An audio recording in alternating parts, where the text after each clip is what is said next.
le Niger, en particulier l'Afrique en général, n'est pas pauvre.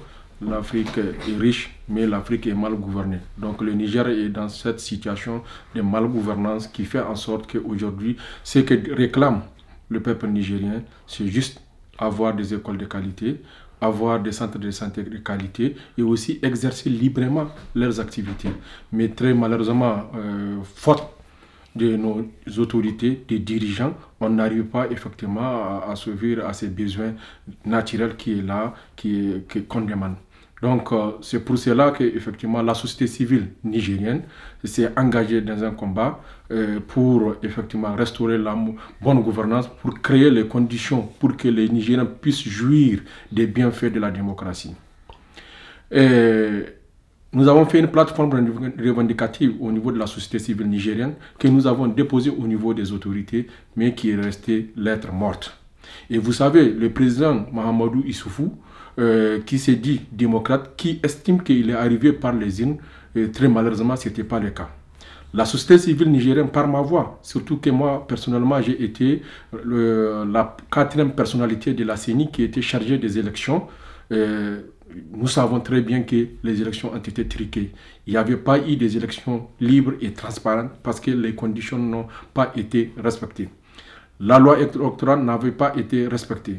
Et c'est pour cela que, personnellement, j'ai pris mon courage à deux mains. J'avais quitté le processus. Donc, la société civile avait boudé le processus parce qu'effectivement, il y a ce qu'on appelle le vote par témoignage. Vote par témoignage veut dire qu'un Nigérien qui a sa carte, qui n'est pas connu du fichier, peut voter par témoignage. C'est-à-dire, le chef de village ou bien quelqu'un d'autre peut témoigner pour dire que les Nigériens, on les permet de voter. Et c'est comme ça, il y a eu bourrage d'urnes. Donc, au tout début, nous avons constaté ce processus, nous avons contesté ce processus. Au fil du temps, effectivement, ils ont pris le pouvoir par la force parce qu'ils avaient la force publique, ils se sont imposés. Au lieu de travailler pour les Nigériens, pour le bien-être des Nigériens et montrer, créer les conditions pour une légitimité dans l'exercice de leurs fonctions, mais très malheureusement, ce n'était pas le cas. Il y a eu des détournements par-ci, par-là, des cas de corruption que nous avons décriés et nous sommes engagés dans le combat. Depuis 2016, nous sommes en train de travailler pour effectivement revendiquer la bonne gouvernance parce que nous avons dénoncé un certain nombre de dossiers de corruption.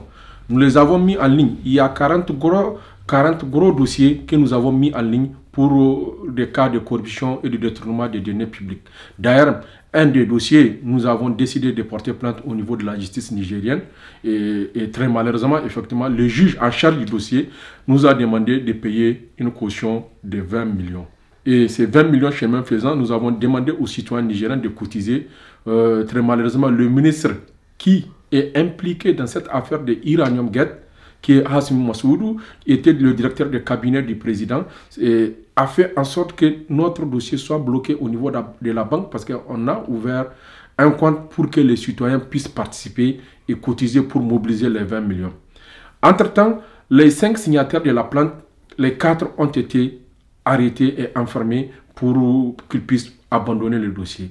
Mais jusque-là, nous continuons sur ce dossier. Chemin faisant, effectivement, le gouvernement nigérien a fait adopter une loi de finances que nous qualifions une loi antisociale, scélérate. Donc, dans cette loi de finances, il y a... C'est pour ça que les gens manifestent aujourd'hui. Oui, c'est pour cela qu'aujourd'hui, la société civile est engagée et mobilisée et arrive à mobiliser les citoyens nigériens. Et c'est pour ça que nous arrivons à faire des manifestations monstres pour dire aux autorités nigériennes d'arrêter et de révisiter. Ce n'est pas d'abroger la loi des finances, mais de révisiter cette loi des finances pour que cette loi des finances soit souple pour le pauvre nigérien. En quelque sorte, notre démarche en tant que société civile, nous avons d'abord nous avons pris la loi des finances, nous l'avons analysée et nous avons fait sortir les faiblesses.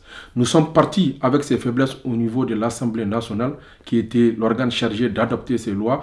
Donc on a discuté avec les députés pour pouvoir trouver une loi souple.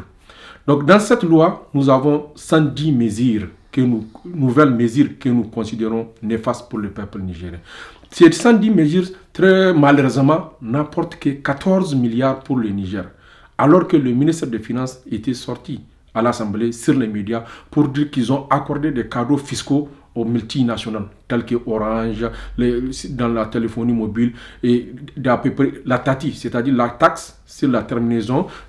Quand quelqu'un qui est à l'extérieur, qui appelle un Nigérien, l'appel est taxé. Donc l'argent là, le ministre des Finances a dit que nous faisons grâce aux entreprises étrangères.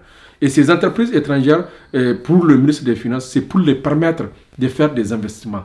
Alors qu'on demande aux pauvres citoyens qui, vous savez, le Niger, je vous ai dit que c'est un pays le plus pauvre, d'ailleurs même de la planète, où un Nigérien vit en moyenne de moins $1 par jour.